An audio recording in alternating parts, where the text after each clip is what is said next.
महाराज जी, भगवान तो एक ही हैं, तो उन्होंने अलग अलग उपासनाएं, अलग अलग संप्रदाय का निर्माण क्यों किया? कोई राम जी को उपासना कर रहा है, कोई श्याम जी की कर रहा है, तो कोई ब्रह्म उपासी है। मत महाराज जी, वो एक भी तो बना सकते थे। तीन तीन गुण हैं, सतोगुण, रजोगुण, तमोगुण। उन्हीं का विस्तार हुआ है, उसी से हमारी बुद्धि की रचना हुई है। अलग अलग बुद्धि सबकी है, अलग अलग भावनाएं हैं। कोई साकार रूप की प्रीता करता है, कोई निराकार रूप की प्रीता करता है, कोई दैवी शक्ति की पूजा करता है। अलग अलग भाव है। तो हमारे प्रभु इतने कृपालु हैं कि उन्होंने हर मार्ग बना दिया। अब जैसे बिहारी जी का एक ही मार्ग जाने का होता तो सब पसंद नहीं करते। चारों तरफ से मार्ग है बिहारी जी का एक।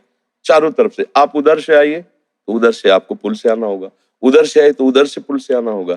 विद्यापीठ से भी जा सकते, परिक्रमा मार्ग, चारों तरफ से मार्ग बना दिए गए हैं बिहारी जी। उनके नाम रूप अलग अलग है। अब जिसकी मात्र शक्ति की उपासना की भावना, वो कैसे बिहारी जी को भजेगा?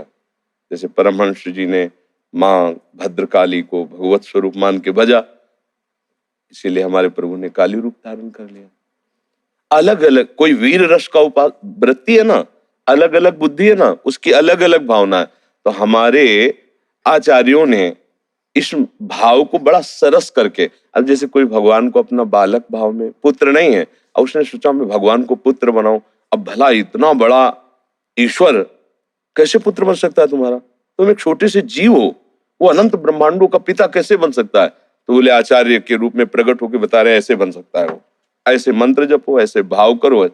बोले हम प्रभु को अपना दूल्हा मानना चाहते हैं, हम प्रभु की प्रिया बनना चाहते हैं।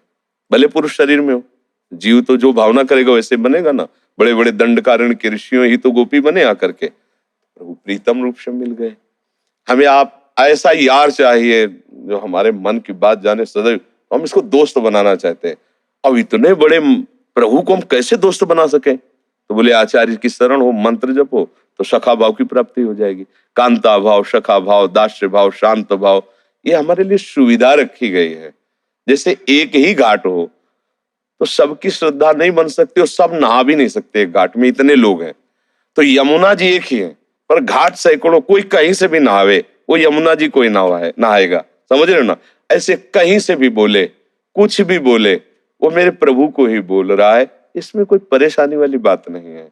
और आप कोई भी संप्रदाय, कोई भी देवता की आराधना बताएं जिसमें ऐसा लगे कि ये बात नहीं होनी चाहिए, वो मनमानी कर रहा हो तो बात अलग है। हम तुम्हें शास्त्र से बता देंगे कि बिल्कुल जैसे हम कर रहे हैं ऐसे वो कर रहे हैं।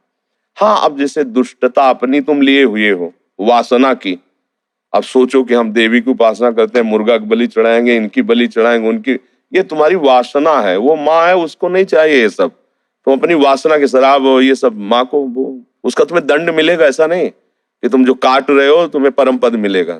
बल्कि शास्त्र में कोई भी मार्ग ऐसा नहीं बताया गया है जिसमें किसी की भी परेशानी हो, किसी को भी असंतुष्टता हो। सबको चलना है।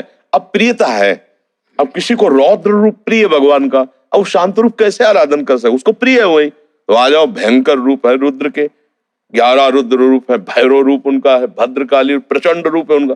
किसी को सौम्य रूप से प्यार है, आ जाओ ना, देखो राम रूप कितना सौम्य रूप, गंभीरता की मूर्ति, शांत एकदम।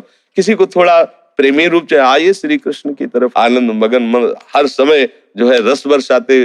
तो ऐसे ही हमारे वही प्रभु विविध रूपों में अवतरित होकर के विविध भावनाओं वालों को सुख प्रदान कर रहे हैं। इसमें तो हमारे लिए सुविधा हो गई, असुविधा तो है ही नहीं ना। अब ये जो एक उपासना को बड़ा मानकर छोटे दूसरे को मानकर लड़ते झगड़ते हैं, ये बातें उपासना में, किसी भी उपासना में नहीं, किसी आचार्य ने नहीं कहा, किसी ने नहीं कहा। ये सब हमारी तुम्हारी अहंकार की वृत्तियां और कुछ नहीं है, ये शास्त्र में नहीं लिखा है। बस भाई इतना ही समझ लो, सारे झगड़े इसी से होते हैं, मूर्खता से, अहंकार से। नहीं, जब भक्ति आती है ना हृदय में, तो सब में जिस भावना से हम चलते हैं, अगर हम देवी की भावना से चलते हैं तो सब में मां नजर आती है, भगवान की भावना से चलते सब में भगवान नजर आता है, राम की भावना से चलते सब में राम नजर आता है। कहीं हमें कोई ऐसा आज तक नहीं मिला जहां हमको ये लगता हो कि ये गलत है। जो अहंकारी है, अज्ञानी, वो गलत है, ये कहीं का भी हो, कहीं का भी नहीं। तो हर सिद्धांत शास्त्रों का भगवान की तरफ सहज सरल होके ले जाता है। आपको समझ में आया जी?